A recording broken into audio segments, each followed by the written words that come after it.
Hello, my name is Evan Hagstrom, and this is my presentation on Accommodation of Disability under the Americans with Disabilities Act.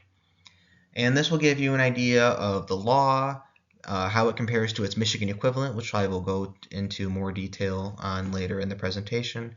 And if you are an employer, an employee, or working within the government, which that's pretty much anyone, this will be how that law will apply to you. So a little bit of background on it. The Americans with Disabilities Act, or the ADA for short, was established in 1990, and this was after numerous people and different groups all pushed for support of this because it was a law that was needed. And there are a lot of Americans with disabilities out there, both extreme and not, and it was absolutely important for a law to get thrown in there because the base Civil Rights Act did not have things specifically for people with disabilities in there. So this definitely filled out a little missing space that was there before. So this first passed through the Senate, and then it was through the House of Representatives, and then it was signed into law by George H.W. Bush on July 26. And that's when it became official, when it was officially enacted into law, and it started being practiced. And according to the ADA website itself, which is made by the government, as seen on that annotation or that citation right there, it is to protect people with disabilities from discrimination. And while that is a very simple and very short statement, that is at its core what it's for. The Michigan counterpart of this law is the Michigan Persons with Disabilities Civil Rights Act. And in the next slide, we will go into how the two contrast and how they interact with each other. So overlaps, differences.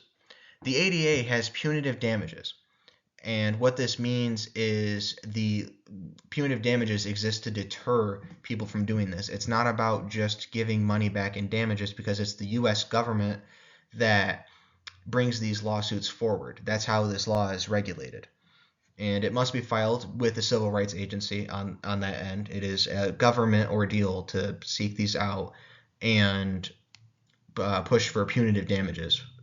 Now, this contrasts with the MPDCRA, which is it can be done with individual liability, which means two private parties or citizens, anything like that. And it is for damages only, not punitive.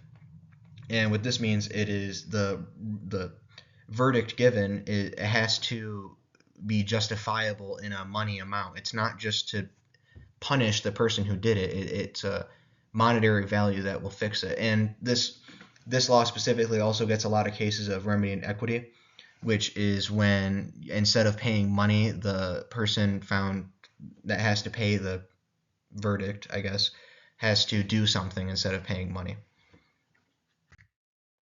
And why comply? How is this regulated? What does it mean? Why even listen to any of this? So like I said, this is enforced by the U.S. Department of Justice. This isn't a agency. It's not like OSHA, which goes to workplaces and hands out citations directly, doesn't go investigate workplaces. This is done in a courtroom. The U.S. government tries a alleged party that it violates the ADA.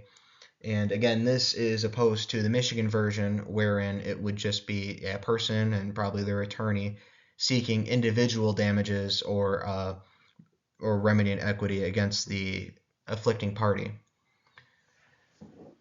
And that the way the ADA cases specifically, which are done at the federal level because it's a federal law, it can be in damages or a remedy and equity as well.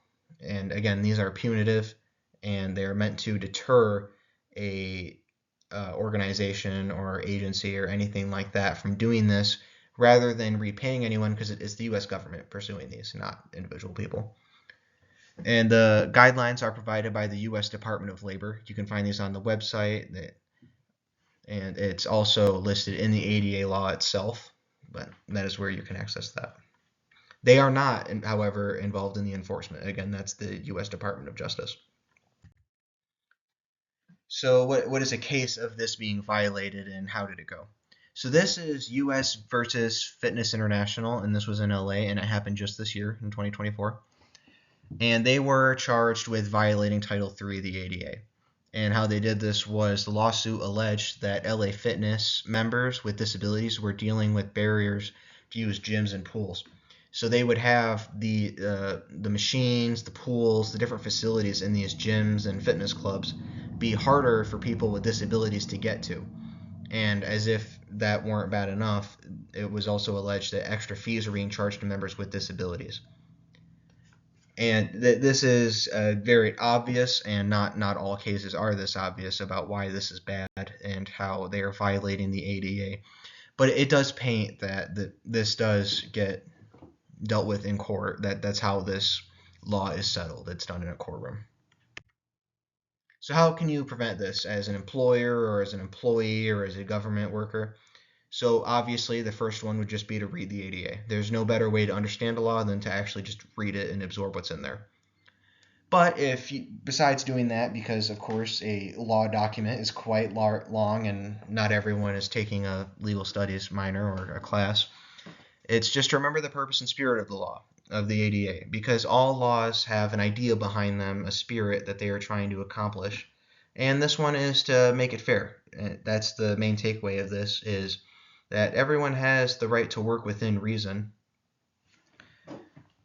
Because if someone can be accommodated with reasonable accommodations, which is a huge part of this, then they should be able to do so. If it's not a huge unnecessary burden on the employer, then there's no reason a person shouldn't be getting the accommodations to help them out. And that is a way an employer can make sure that they are doing right by the ADA, is providing these accommodations for people when it's reasonable to do so.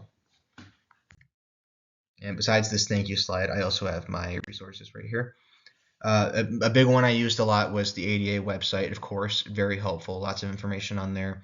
The United States Department of Labor also has details on how they interact with it, because again, they do not enforce it, but they have their resources on how they assist with it and how they are involved in the process of that law being upheld.